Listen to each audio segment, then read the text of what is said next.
I introduced fasting into my life about 4 years ago. But normally I do like a 1 day or a 2 day fast at most. And while I do some exercise during my fasts, I'd never ever done such a big physical challenge. And I've never done a 5 day fast. So did I think it could be done? I don't know. In theory I knew it could be, but I wasn't totally convinced. I suppose I didn't really buy it.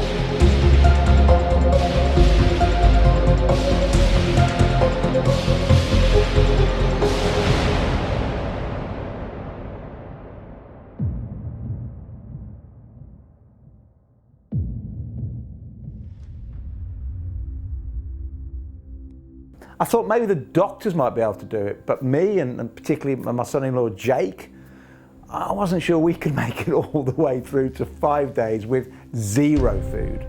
I was obese for 25 years. Then at the age of 49, my wife told me that we were expecting another child, and I was like really happy. Obviously you're going to be happy, aren't you, when you're told that you got another one on the way. But at the time I was obese and I was really worried how many years I'd be around to see my new little child grow up. And I was really frustrated and terrified of being so fat that knowing that the new child was on the way, I decided to step back from my business and spend all my day, like every day, researching how to get healthier. The more I studied, the more furious I became.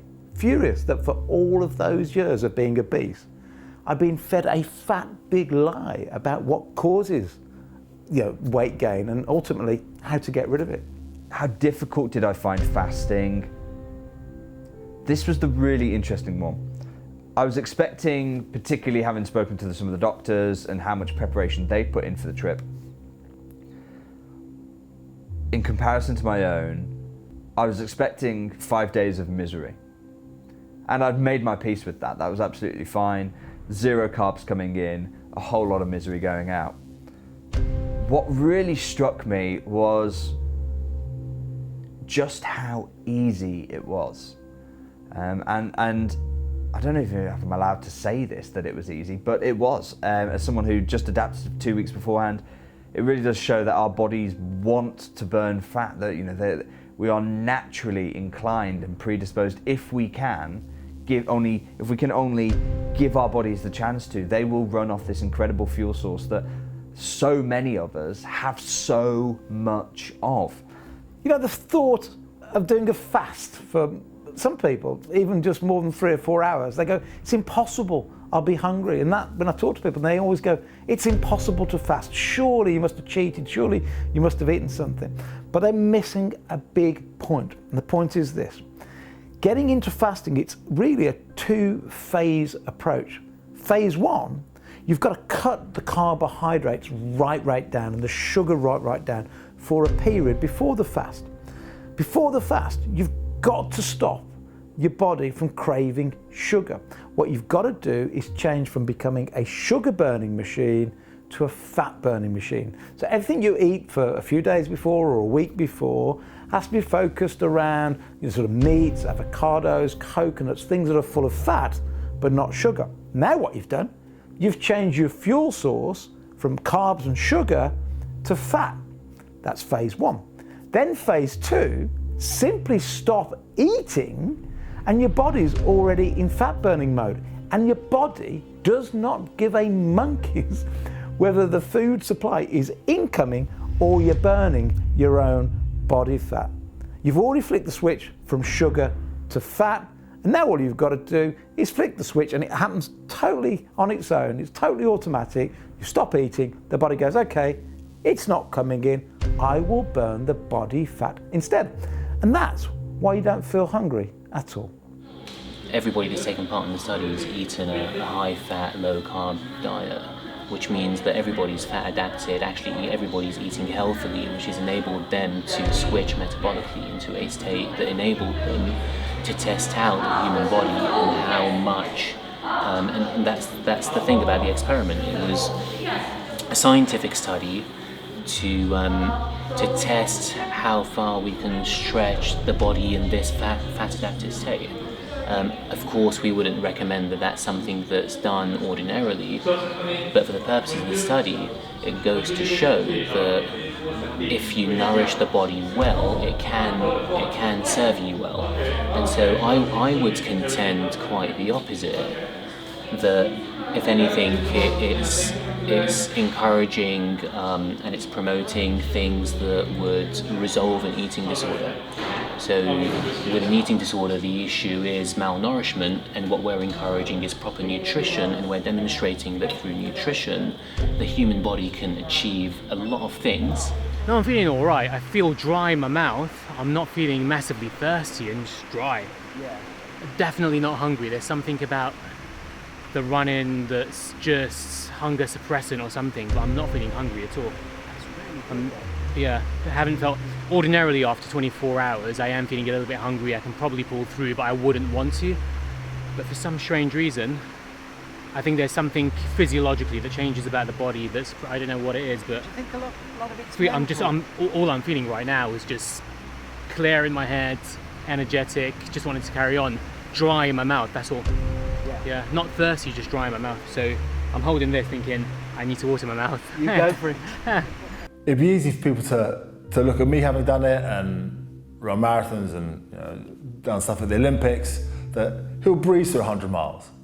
But the reality, it wasn't just ex-athletes doing it. There was people with type 1 diabetes, people who were obese, people who are obese and haven't done any sort of top level sport, and everyone managed it feeling pretty much the same. There wasn't one person didn't fight hunger, another person didn't fight not thinking clearly, another one didn't fight I can't make it through. Everyone enjoyed it and was surprised that they weren't that hungry and thought clearly and enjoyed it. And that's the truth, that I think sportsmen and sportswomen have a real knowledge of what their body is capable of. I've not been challenged personally since my 20s, so yeah, a bit of selfish, kind of see what I can do. Really interested to see how amazing the human body is. Like, I wasn't sure whether we would finish this or not. I wasn't sure how to feel at any stage. I felt I couldn't do it. Obviously all of us could stop. So the testing's been great, and we've all felt great. There was a day where we sort of got in the zone, really, and we stopped talking, and we probably stopped talking for maybe 10 or 15 kilometres. I'd say that was the hardest bit, because I wasn't having that mental stimulation and distraction from the task in hand, which was to get to the end of, on that day, a 30k run, or 20 miles. So that was tough. One of the remarkable things about this was that I never really had any muscular aches to speak of. Every day I'd recovered fully after a good sleep overnight, and that was absolutely great. It was pleasing to me to find that my insulin requirements reduced quite a lot, but that doesn't mean I was curing my diabetes, it's just the way my metabolism was working. But the other thing was my blood glucose level was pretty stable within the normal range right through the whole 5-day trip. And that just goes to show how well you can manage type 1 diabetes on a very low carbohydrate or ketogenic diet. And that pleased me a lot.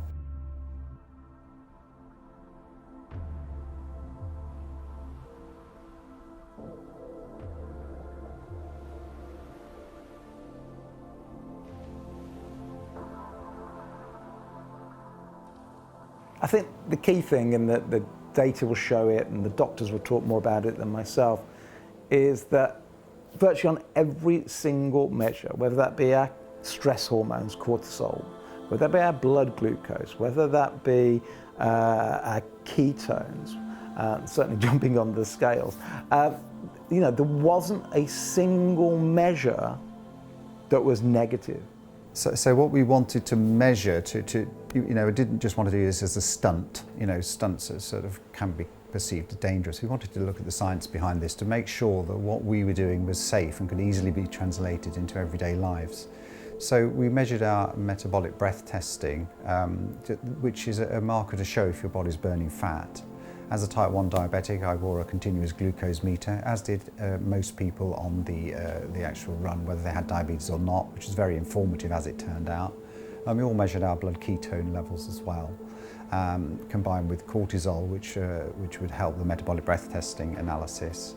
And we got some great results from that, and we talk about that at some other time, but it did show that you can burn fat quite happily for 5 days without any problems whatsoever. For me, having been an athlete, and carbohydrate was probably 60% of what we ate, protein, and then a smaller percentage of fat, and believing that carbohydrate was basically the fuel, not just to perform on a high level, but for life itself. I'm not saying at all that everyone should go into nutritional ketosis and that should be the standard diet, although it would benefit the majority of people who do it, certainly. But I do think that it should become a valid and well-delivered option for everyone who has a metabolic illness, and it should be explained in equal terms with the current guideline diet, because people really should have the choice as to whether they adopt nutritional ketosis or whether they prefer to carry on burning sugar for fuel. But in my view, not to provide an option isn't acceptable anymore. We have enough evidence to show that nutritional ketosis is a safe and valid option for management of metabolic disease.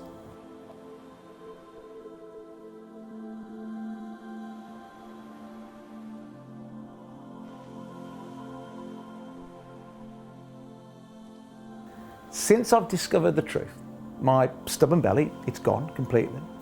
And so have all those other health issues associated with being overweight. And the infuriating thing is pretty much everything I thought in the past about food was completely wrong. I was trained as a registered dietitian, and I was taught that carbohydrate was essential. We needed to eat small but frequently, and we needed some carbohydrate. Our meals need to be based on carbohydrate. And then we're also taught that we needed 130 grams of carbohydrate or glucose for the brain every day. And so, I qualified in 1993, and that's where I was set out kind of, in my career. But I very shortly specialised in diabetes, and I was seeing children, adolescents, young adults, diabetes in pregnancy. And patients would come up to me and say, Trudy, but I'm not eating sugar, so why my blood sugar's high? And I go, well, it's not just about sugar, it's about carbohydrate. And so I started to research more, and in the Dietary Reference Guidelines of 2005, it says that the absolute amount of carbohydrate needed for life is 0, as long as you're consuming fat and protein. So I basically had to unlearn everything I'd learned at university and re-educate myself. And I recognised that the preferred fuel for the brain is ketones. It's a clean energy. It doesn't produce the ROS, the reactive oxygen species. So then I realised that the 130 grams of glucose required for life was nonsense. You see, my thinking, much like everybody else in Britain, has been shaped by the big food and the pharmaceutical companies that, as it turns out, have got no interest in my health, in fact, in anybody's health. Regrettably, they only care about making a profit. In fact, if you think about it, that's what companies are designed to do. They, in fact, legally have to maximise the profit for their shareholders. But where on earth, with the current system, does our health fit into the way it all works? I mean, it just doesn't. And the thing is with fasting, if you think about it, there is no money to be made out of people fasting. If you're not eating, there is nobody that can make any money out of you. So no wonder everybody's completely against fasting, because there is no way to commercialise it. Since stopping sport, I still eat the same way, and I try to balance my plate with exercise. That equation of calories in with food, calories out with exercise, that it will balance itself out is a total fallacy. I have no doubt that given my current profile, or certainly my profile and trajectory prior to the trip, I was on a crash course collision with diabetes type 2. I ate very unhealthily. What I now understand to be unhealthily, at the time I thought it was healthy, with jacket potatoes built into the mix, things like that. Everything was a lot of home cooked food, I've got to say. So it wasn't fast food, that kind of thing. It was just home cooked food that I thought was healthy, but now I understand not to be. We do eat so much carbohydrate now. The dietary guidelines are 55%, whereas ancestrally we ate 25%. So we're eating over twice as much, and we're actually moving less as well. So it's all wrong. And so I think actually we need to reset and have a new idea about it, because I love exercise, but it's not the silver bullet to losing weight. It's great for physical health and it's great for the maintaining your body weight, but it's not great for losing weight. That has to be done with diet. And with this challenge, the one thing that people said is, that's not possible. You won't do that. And part of me I thought the exercise would be possible. I thought finishing it and not refueling for the next day would be impossible. And my big fear was, what am I going to do when I finish? I'll be so hungry for the next day. But it was amazing. One of the charts here, this Steve's chart, is quite interesting really, because that shows in great detail how the body can convert from using one fuel to another. Steve is mostly in nutritional ketosis, but interestingly the metabolic breath testing showed that actually on day one that wasn't the case, and he was burning more sugar for fuel than he was for fat. But as you can see, as the fast went on, he switched to fat burning mode, and by day 5 he was in almost 100% fat burning, which is fascinating. My father, who probably had quite a similar lifestyle to me, has got type 2 diabetes, as does my granddad. And so trying to understand type 2 diabetes, and I've heard in some of my research building up to the low carb lifestyle can start to send type 2 diabetes into remission, that it's a reversible condition. I wanted to understand more about that, and I definitely left the trip with a sense of that. Definitely left the trip with a sense of how we can, even if we aren't type 1 diabetic, how we should be perhaps aware of how our insulin behaves.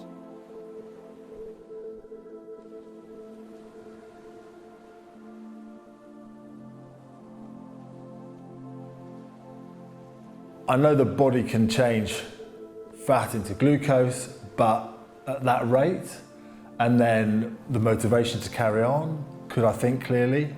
So for me, if we can do that and actually enjoy it, think clearly, then it is a different pathway that we need to take as society as a whole, because we do eat so much carbohydrate now. The dietary guidelines are 55%, whereas ancestrally we ate 25%, so we're eating over twice as much. Where do I feel now, having done it all? It's definitely changed my life, 100%.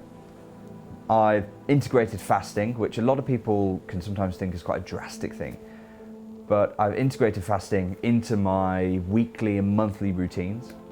So not necessarily a 5-day fast, I haven't yet to do another one of those, but certainly 24-hour fasts and 48-hour fasts I've embraced and integrated into my weekly routines. Yeah, technically speaking, biologically speaking, we were all super healthy, and probably in my case certainly healthier at the end than the beginning. But put all that on one side, the way I felt, I mean, it really was a sense of euphoria. You know, I was, like I said, earlier on, I was seeing colours I'd never seen. My brain was buzzing. In fact, probably the only negative was I didn't get as much sleep as I'd normally get, because I was waking up in the middle of the night, and the brain was just on fire on the ketones. And in fact, I got up and did what lots of business people do. I turned the light on, get my notepad out, and I was writing loads of stuff down, and then I would drop back to sleep. And here's the interesting thing. When I normally do that in the middle of the night, I wake up and look at my notes in the morning and just junk. It's just like, what on earth? Why did I even get up and write that down? But on the walk, every night I did it, I'd get up and look at my notes, and it was like some of the best writing I'd ever done, and some great business ideas. So look, the brain loves ketones, right? It loves it, it thrives on it. I just can't recommend enough that if you can get metabolically flexible, if you're not on medication, to just try a fast. Especially if you're trying to lose weight, it definitely helps you lose weight. But also it's just for clearing the fogginess in the brain, and well, look, you just got to try it.